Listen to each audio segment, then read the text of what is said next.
ವೃಶ್ಚಿಕ ರಾಶಿಯವರೇ, ನಿಮ್ಮ ಜೀವನದ ಅತಿ ಆಳವಾದ ಮೌನದಲ್ಲಿ ಯಾರಿಗೂ ಕೇಳಿಸದ ಒಂದು ಅಳಲಿನಲ್ಲಿ ನಿಮ್ಮ ಆತ್ಮವೇ ನಿಮ್ಮನ್ನು ಈ ಮಾತುಗಳ ಬಳಿಗೆ ಕರೆದುಕೊಂಡು ಬಂದಿದೆ. ಇದು ನೀವು ಹುಡುಕಿಕೊಂಡು ಬಂದ ಕ್ಷಣವಲ್ಲ, ವಿಧಿಯೇ ನಿಮ್ಮನ್ನು ಹುಡುಕಿಕೊಂಡು ಈ ಸಮಯದಲ್ಲಿ ಈ ಧ್ವನಿಗೆ ಕರೆದಿದೆ. ಜನವರಿ ಮತ್ತು ಫೆಬ್ರವರಿ ನಡುವಿನ ಈ ಅವಧಿ ಸಾಮಾನ್ಯ ಕಾಲವಲ್ಲ.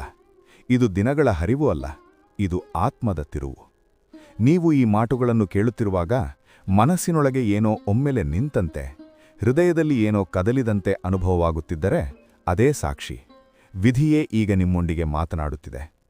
ಈ ಮಾತುಗಳನ್ನು ಹಗುರವಾರಿ ತೆಗೆದುಕೊಳ್ಳಬೇಡಿ. ಯಾವುದನ್ನೂ ಬಿಟ್ಟು ಮುಂದೆ ಹೋಗುವಂತೆ ಕೇಳುವುದಿಲ್ಲ. ಆದರೆ ಮನಸ್ಸು ಜಾರದೆ ಈ ಧ್ವನಿಯೊಂದಿಗಿರಿ, ಏಕೆಂದರೆ ಈ ಸಮಯ ನಿಮ್ಮ ಜೀವನದ ತಿರುವು. ವೃಶ್ಚಿಕ ರಾಶಿಯವರೇ, ನಿಮ್ಮ ನೋವುಗಳು ಸದಾ ಆಳವಾದವು. ನೀವು ಸುಲಭವಾಗಿ ಮುರಿಯುವವರಲ್ಲ. ಆದರೆ ಒಮ್ಮೆ ಗಾಯವಾದರೆ ಅದು ಒಳಗೊಳಗೆ ಆಳವಾಗಿ ಕುಳಿತುಕೊಳ್ಳುತ್ತದೆ. ನೀವು ಹೊರಗೆ ಮೌನವಾಗಿದ್ದರೂ ಒಳಗೆ ಅನೇಕ ಯುದ್ಧಗಳನ್ನು ನಡೆಸಿದವರು. ನಂಬಿಕೆಯ ಹೆಸರಿನಲ್ಲಿ ನೀವು ಹಲವಾರು ಬಾರಿ ಮೋಸವನ್ನು ಅನುಭವಿಸಿದ್ದೀರಿ. ನಿಮ್ಮ ಪ್ರಾಮಾಣಿಕತೆಗೆ ಪ್ರತಿಯಾಗಿ ತಿರಸ್ಕಾರ, ನಿಮ್ಮ ಮೌನ ಸಹನೆಗೆ ಪ್ರತಿಯಾಗಿ ನಿರ್ಲಕ್ಷ್ಯ, ನಿಮ್ಮ ಬಲಿಷ್ಠ ನಿಲುವಿಗೆ ಪ್ರತಿಯಾಗಿ ಒಂಟಿತನ ಸಿಕ್ಕಿದೆ. ನೀವು ಎಲ್ಲವನ್ನೂ ಒಳಗೆ ಇಟ್ಟುಕೊಂಡು ಮುಂದುವರೆದಿದ್ದೀರಿ. ಯಾರಿಗೂ ನಿಮ್ಮ ದುರ್ಬಲತೆ ತೋರಿಸದೆ ನಿಮ್ಮ ಕಣ್ಣೀರಿಗೂ ನೀವು ಒಬ್ಬರೇ ಸಾಕ್ಷಿಯಾಗಿದ್ದೀರಿ. ಯಾಕೆ ನನ್ನ ಜೀವನದಲ್ಲಿ ಇಷ್ಟೆಲ್ಲ ಕತ್ತಲೆ ಎಂಬ ಪ್ರಶ್ನೆ ಹಲವಾರು ಬಾರಿ ನಿಮ್ಮ ಹೃದಯವನ್ನು ಚುಚ್ಚಿದೆ. ಆದರೆ ಈ ಎಲ್ಲವೂ ಕಾರಣವಿಲ್ಲದೆ ನಡೆದಿಲ್ಲ. ಈ ಮಾತುಗಳು ಯಾದೃಚ್ಛಿಕವಲ್ಲ. ಜನವರಿ ತಿಂಗಳ ಆರಂಭ ಆತ್ಮಿಕವಾಗಿ ಅತ್ಯಂತ ಗಂಭೀರ ಮತ್ತು ಶಕ್ತಿಶಾಲಿ ಕಾಲ. ವರ್ಷದ ಮೊದಲ ಉಸಿರಿನಲ್ಲೇ ಹಳೆಯ ಕರ್ಮಗಳ ಭಾರ ಮೇಲಕ್ಕೆ ಬರುತ್ತದೆ. ಸಂಕಷ್ಟಿ ಚತುರ್ಥಿಯ ದಿನ ಜನವರಿ 6, 2026 ನಿಮ್ಮ ಜೀವನದಲ್ಲಿ ಒಂದು ಮಹತ್ವದ ಆದರೆ ಮೌನ ಬದಲಾವಣೆ ಆರಂಭವಾಗುತ್ತದೆ. ಇದು ಹೊರಗೆ ದೊಡ್ಡ ಸದ್ದು ಮಾಡುವ ತಿರುವಲ್ಲ, ಇದು ಒಳಗೊಳಗೆ ನಡೆಯುವ ಶುದ್ಧೀಕರಣ. ನಿಮ್ಮ ಹೃದಯದಲ್ಲಿ ಬಹಳ ದಿನಗಳಿಂದ ಕಟ್ಟಿಹಾಕಿಕೊಂಡಿದ್ದ ನೋವು, ಕೋಪ, ಪ್ರತೀಕಾರದ ಭಾವ, ಅನುಮಾನ ಎಲ್ಲವೂ ನಿಧಾನವಾಗಿ ಮೇಲಕ್ಕೆ ಬರಲು ಆರಂಭವಾಗುತ್ತದೆ. ಇದು ಮತ್ತೆ ನೋಯಿಸಲೂ ಅಲ್ಲ, ಇದು ಹೊರಬಂದು ಹೋಗಬೇಕಾದ್ದು. ಇದು ಗಣಪತಿಯ ಕೃಪೆಯಿಂದ ಆರಂಭವಾಗುವ ಅಡ್ಡಿ ನಿವಾರಣೆಯ ಪ್ರಕ್ರಿಯೆ. ನಿಮ್ಮ ಜೀವನದಲ್ಲಿ ನಿಮಗೆ ಅರ್ಥವಾಗದಂತೆ ಅಡ್ಡಿಯಾಗಿದ್ದ ಶಕ್ತಿಗಳು ನಿಧಾನವಾಗಿ ಕರಗಲು ಶುರುಮಾಡುತ್ತವೆ.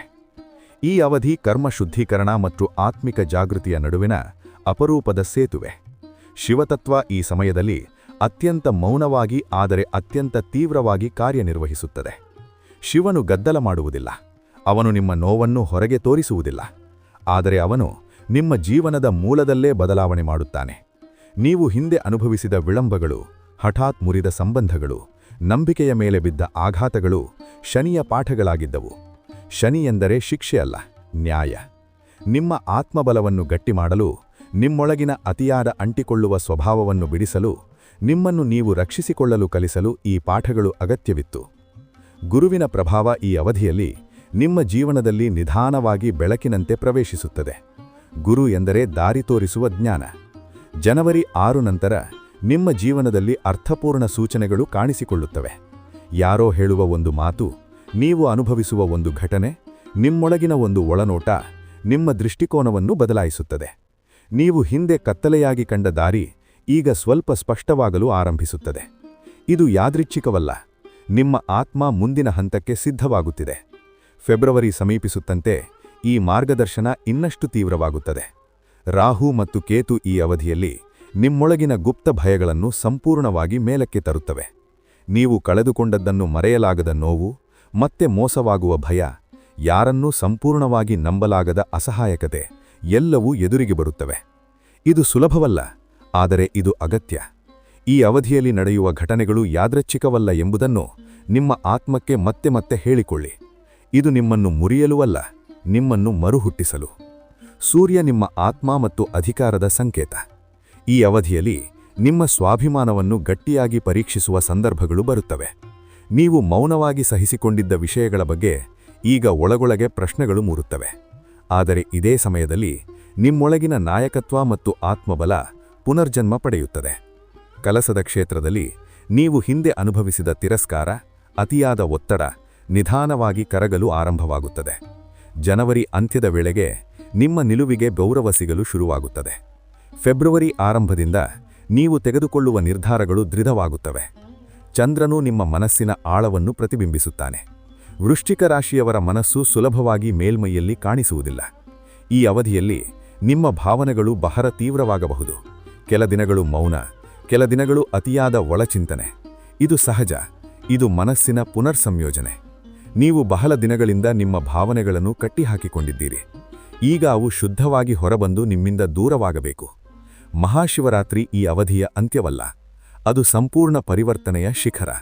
ಫೆಬ್ರವರಿ 15, 2026 ಈ ದಿನ ನಿಮ್ಮ ಜೀವನದಲ್ಲಿ ಒಂದು ದೊಡ್ಡ ಭಾರ ಇಳಿಯುತ್ತದೆ. ನಿಮಗೆ ತಿಳಿಯದೆ ನಿಮ್ಮನ್ನು ಬಂಧಿಸಿದ್ದ ಹಳೆಯ ನೋವು, ಪ್ರತೀಕಾರದ ಅಗ್ನಿ, ಅಪರಾಧ ಬೋಧ, ಅತಿಯಾದ ಅನುಮಾನ ಎಲ್ಲವೂ ಶಿವನ ಕೃಪೆಯಿಂದ ಭಸ್ಮವಾಗಲು ಆರಂಭವಾಗುತ್ತವೆ. ಶಿವನು ಮೌನ ರಕ್ಷಕ. ಅವನು ನಿಮ್ಮ ಹಳೆಯ ರೂಪವನ್ನು ನಾಶ ಮಾಡುತ್ತಾನೆ, ಆದರೆ ನಿಮ್ಮ ನಿಜವಾದ ಶಕ್ತಿಯನ್ನು ಉಳಿಸುತ್ತಾನೆ. ಈ ದಿನದ ನಂತರ ನೀವು ಹಿಂದಿನವರಂತೆ ಇರಲಾರಿರಿ. ನಿಮ್ಮ ದೃಷ್ಟಿಯಲ್ಲಿ ಗಾಢ ಶಾಂತಿ ಕಾಣಿಸುತ್ತದೆ. ಆರ್ಥಿಕವಾಗಿ ಈ ಅವಧಿ ನಿಮಗೆ ಎಚ್ಚರಿಕೆಯ ಜೊತೆಗೆ ಪುನರ್ಸ್ಥಾಪನೆಯ ಸೂಚನೆ ನೀಡುತ್ತದೆ. ಜನವರಿ ಮೊದಲಾರ್ಧದಲ್ಲಿ ಹಣದ ವಿಷಯದಲ್ಲಿ ಒತ್ತಡ ಇರಬಹುದು, ಆದರೆ ಇದು ನಿಮ್ಮನ್ನು ಹೊಸ ರೀತಿಯಲ್ಲಿ ಯೋಚಿಸಲು ಪ್ರೇರೇಪಿಸುತ್ತದೆ. ಫೆಬ್ರವರಿ ಆರಂಭದಿಂದ ನಿಧಾನವಾಗಿ ಸ್ಥಿರತೆ ಮತ್ತು ಭದ್ರತೆ ಕಾಣಿಸಿಕೊಳ್ಳುತ್ತದೆ. ನೀವು ಈ ಅವಧಿಯಲ್ಲಿ ತೆಗೆದುಕೊಳ್ಳುವ ಹಣಕಾಸಿನ ನಿರ್ಧಾರಗಳು ಮುಂದಿನ ಹಲವು ವರ್ಷಗಳ ಮೇಲೆ ಪರಿಣಾಮ ಬೀರುತ್ತವೆ. ಈ ಸಮಯ ನಿಮ್ಮ ಜೀವನದ ತಿರುವು ಎಂಬುದನ್ನು ಮರೆಯಬೇಡಿ.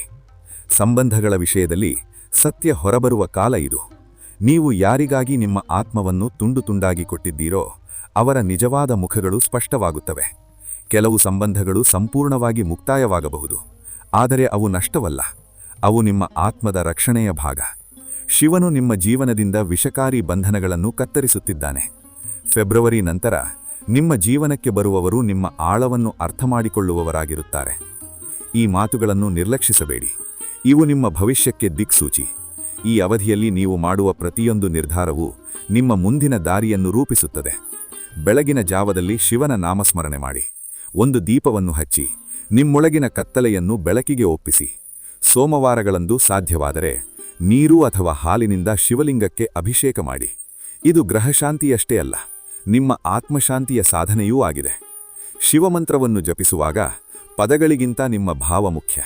ನಿಮ್ಮ ನೋವು, ನಿಮ್ಮ ಕೋಪ, ನಿಮ್ಮ ಪ್ರಾರ್ಥನೆ, ನಿಮ್ಮ ಕೃತಜ್ಞತೆ ಎಲ್ಲವನ್ನೂ ಅವನ ಮುಂದೆ ಇಡಿ.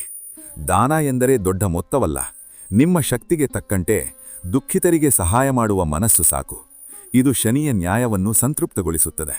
ಶಿಸ್ತು, ಸಂಯಮ ಮತ್ತು ಸತ್ಯ ಈ ಅವಧಿಯಲ್ಲಿ ನಿಮ್ಮ ಅತ್ಯಂತ ಬಲಿಷ್ಠ ಆಯುಧಗಳು. ವೃಶ್ಚಿಕ ರಾಶಿಯವರೇ, ನೀವು ಒಂಟಿಯಲ್ಲ. ನಿಮ್ಮ ಪ್ರತಿಯೊಂದು ಮೌನ ಕಿರುಚು ವಿಧಿಗೆ ಕೇಳಿಸಿದೆ. ನಿಮ್ಮ ನೋವಿಗೂ ಕಾರಣವಿತ್ತು. ಅದು ನಿಮ್ಮನ್ನು ಇಲ್ಲಿಗೆ ತರುವುದಕ್ಕಾಗಿ. ಈ ಅವಧಿ ನಿಮ್ಮ ಜೀವನಕ್ಕಾಗಿ. ಶಿವ ನಿಮ್ಮ ದಾರಿಯನ್ನು ಬದಲಾಯಿಸುತ್ತಿದ್ದಾನೆ. ನೀವೀಗ ಸಂಪೂರ್ಣವಾಗಿ ಅರ್ಥ ಮಾಡಿಕೊಳ್ಳದಿದ್ದರೂ ನಂಬಿಕೆಯಿಡಿ.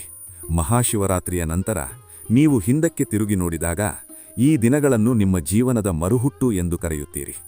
ಶಿವನ ಕೃಪೆ ನಿಮ್ಮ ಮೇಲೆ ಸದಾ ಇರಲಿ. ನಿಮ್ಮ ಮನಸ್ಸಿಗೆ ಶಾಂತಿ, ಹೃದಯಕ್ಕೆ ಧೈರ್ಯ, ಜೀವನಕ್ಕೆ ಶಕ್ತಿ ದೊರಕಲಿ. ನಿಮ್ಮ ಪ್ರತಿಯೊಂದು ಹೆಜ್ಜೆಯೂ ರಕ್ಷಿತವಾಗಿರಲಿ. ನಿಮ್ಮ ದಾರಿ ಬೆಳಕಿನಿಂದ ತುಂಬಿರಲಿ. ಹರ ಹರ ಮಹಾದೇವ. ಧನ್ಯವಾದಗಳು.